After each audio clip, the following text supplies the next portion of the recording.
জীবিকার তাগিদে পাড়ি জমিয়েছিলেন সৌদি আরবে, কিন্তু মন টিকেনি প্রবাসে। দেশে ফিরে কিছুদিন পরিবহন সেক্টরে কাজ করলেও মাটির টানে শেষমেশ নিজেকে জড়ালেন কৃষিতে। বাবার গড়ে তোলা শখের কমলা বাগানই এখন মাদারীপুরের যুবক রাসেলের ঘুরে দাঁড়ানোর হাতিয়ার। কেমিক্যাল মুক্ত মিষ্টি কমলার গন্ধে এখন মাতোয়ারা তার বাগান। মাদারীপুরের শিবচর উপজেলার দত্তপাড়া মৃধাকান্দি এলাকা। এখানে প্রায় ৬ বছর আগে ১ বিঘা ৩৩% জমিতে শখ করে ৬০টি ছোট জাতের কমলা গাছ লাগিয়েছিলেন শওকত হোসেন। শুরুতে ফলন ভালো না হওয়ায় হতাশাই ছিল সঙ্গী, কিন্তু গল্পের মোড় ঘুরে যায় ২০২২ সালে। শওকত হোসেনের ছেলে রাসেল হোসেন সৌদি আরব থেকে দেশে ফেরেন। কিছুদিন পরিবহন সেক্টরে কাজ করলেও কৃষির প্রতি অদম্য ভালোবাসা থেকে হাল ধরেন বাবার সেই শখের বাগানে। রাসেল জানান, প্রবাস থেকে এসে কিছুদিন ট্রান্সপোর্টে ছিলেন, কিন্তু মন টানত না। পরে বাবার এই বাগানে সময় দেওয়া শুরু করেন, ইন্টারনেট ঘেটে পরিচর্যা শেখেন। আলহামদুলিল্লাহ,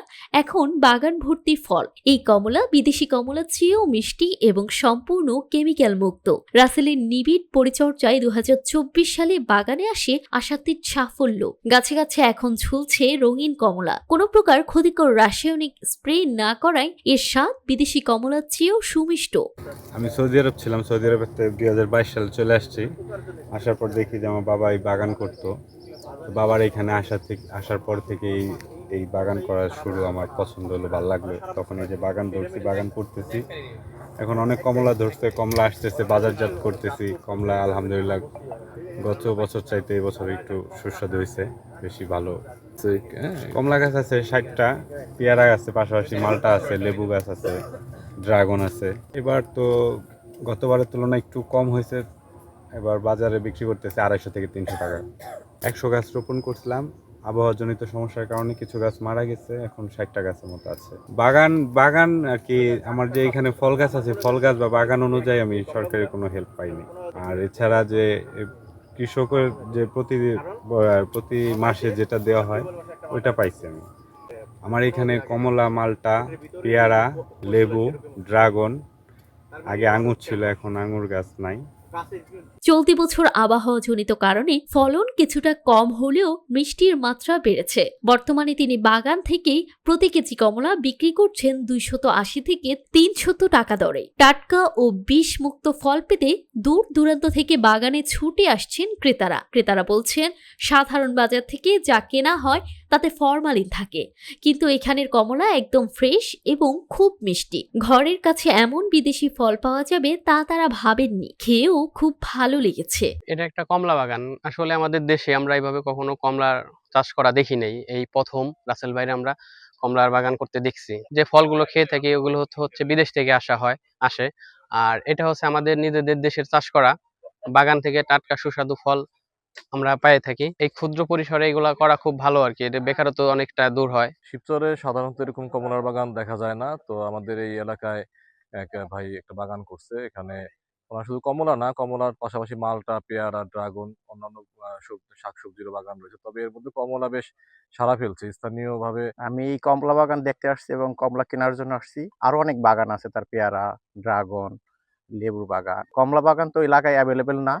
তারপরে রাসেল ভাইয়ের যে উদ্যোগ নিচ্ছে সেটা একটা ভালো উদ্যোগ করছে। এক ভাই সে ইতালি থাকে, ঠিক আছে, তার ছেলে রাসেল সে ছিল সৌদি আরব।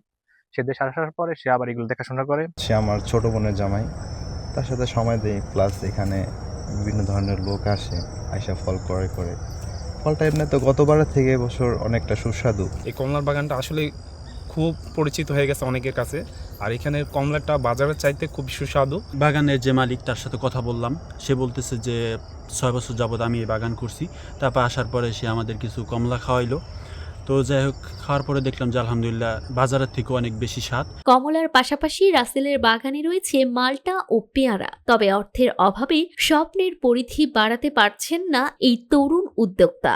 সরকারি সহযোগিতা পেলে বাণিজ্যিকভাবে আরো বড় পরিসরে বাগান করার স্বপ্ন দেখছেন তিনি। এ বিষয়ে শিবচর উপজেলা কৃষি কর্মকর্তা রফিকুল ইসলাম জানান, রাসেলের উদ্যোগটি প্রশংসনীয়।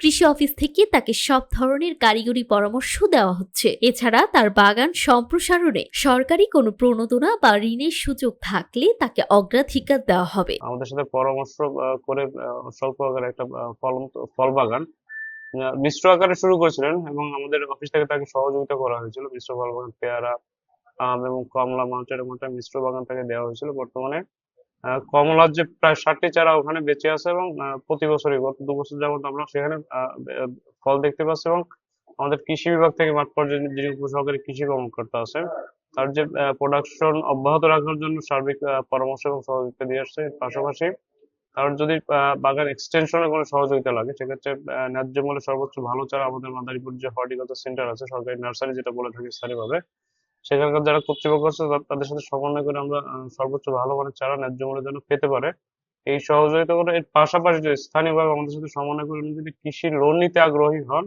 এখানে বিভিন্ন ব্যাংকে 4% প্রফিটে যে লোনের ব্যবস্থা আছে, আমরা এই লোন পেতে তার পাশে সর্বোচ্চ সহযোগিতার আশ্বাস প্রদান করছি। বেকারত্বের অভিশাপ গুছিয়ে রাসেল আজ স্বাবলম্বী। তার এই সফলতা অনুপ্রাণিত করছে এলাকার অন্যান্য যুবকদেরও। সঠিক পৃষ্ঠপোষকতা পেলে মাদারীপুরের মাটিতেও যে বিদেশি ফলের বিপ্লব ঘটানো সম্ভব, রাসেল তারই দৃষ্টান্ত।